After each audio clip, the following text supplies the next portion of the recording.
اعوذ باللہ من الشیطان الرجیم بسم اللہ الرحمن الرحیم ثم اتبع سببا حتى اذا بلغ بين الصدين وجد من دونهما قوما لا يكادون يفقهون قولا قالوا يا ذا القرنين ان يأجوج ومأجوج مفسدون في الارض فهل نجعل لك خرجا على ان تجعل بيننا وبينهم سدا۔ سورہ کہف آیات 92 سے 94۔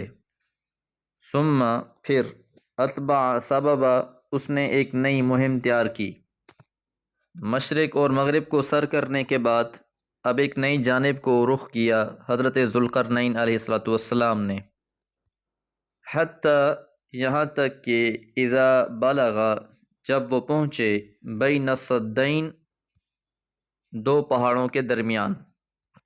صد کا لفظ بند کے لیے بھی استعمال ہوتا ہے، چاہے وہ پہاڑوں کے ذریعے سے ہو یا عارضی طور پر بنا کر کھڑا کر دیا گیا ہو۔ وجدہ پایا، من دونہما ان دونوں کے علاوہ، قوما ایک قوم کو۔ صدین دو پہاڑ تھے اور وہاں ایک قوم کو انہوں نے پایا۔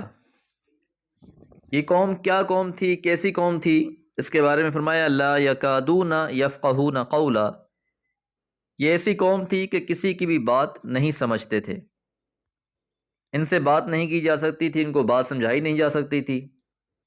لا یکادون یفقہون قولا سے یہ معلوم بھی ہوتا ہے کہ دوسری قوموں سے بھی ان لوگوں کا کوئی میل جول نہ تھا، اپنے علاقے کے اندر محدود اور دوسروں سے بالکل بے تعلق زندگی رکھنے کی وجہ سے یہ دوسروں کی زبان مشکل ہی سمجھ پاتے تھے۔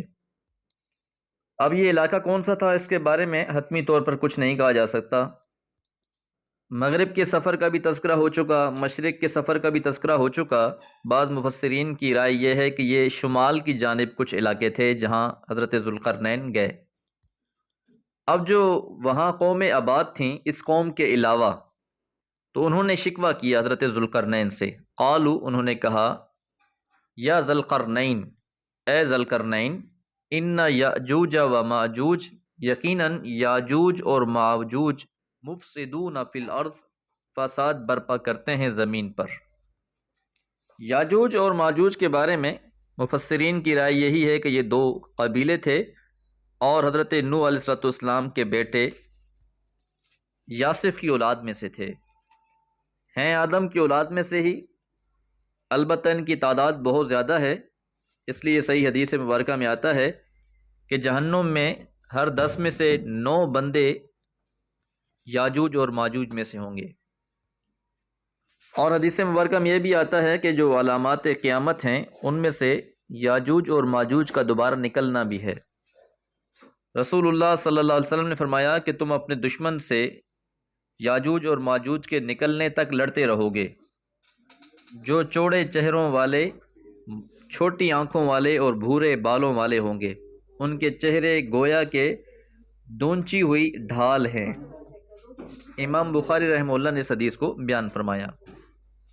یاجوج اور ماجوج نے کب ظاہر ہونا ہے اس کا حتمی وقت تو نہیں معلوم، البتہ قیامت کی جو بڑی علامتیں ہیں جن کو علامات کبریٰ کہا جاتا ہے ان میں یاجوج اور ماجوج کا نکلنا بھی ہے۔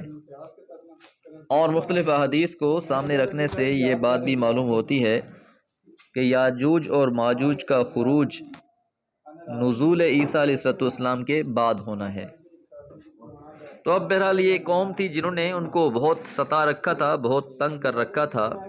انہوں نے شکایت لگائی کہ مفسدون فی الارض، یہ زمین میں فساد برپا کرتے ہیں۔ فہل نجعل لک خرجا، تو کیا ہم آپ کے لیے خرچ کا بندوبست کریں، اعلیٰ اس بات پر کہ ان تجعل تو بنا دے، بیننا ہمارے درمیان، و بینہم اور ان کے درمیان میں، سدا دیوار، کہ ایک ایسی دیوار تعمیر کر دیں جس کی وجہ سے یہ ہماری طرف نہ آ سکیں، اور اس پر جو خرچ وغیرہ ہوگا اس میں ہم آپ کی مدد کر دیں گے۔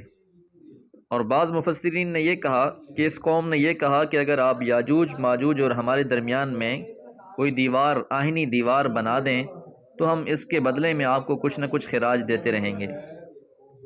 یاجوج و ماجوج کے حوالے سے احادیث میں بہت سی معلومات فراہم کی گئی ہیں جو حقیقت پر مبنی ہیں، البتہ ہمارے معاشرے میں بہت سی خیالی کہانیاں بھی گردش کرتی رہتی ہیں، تو ایسی باتوں سے جو خیالی ہیں ان سے اجتناب کرنا چاہیے، اور ان کے بارے میں جو حقیقی باتیں ہیں جو احادیث صحیحہ میں موجود ہیں ان کا تذکرہ کرنا چاہیے۔ اللہ تعالی ہم سب کو حقیقت سے آشنائی عطا فرمائے۔ وما علیہ الا البلاغ۔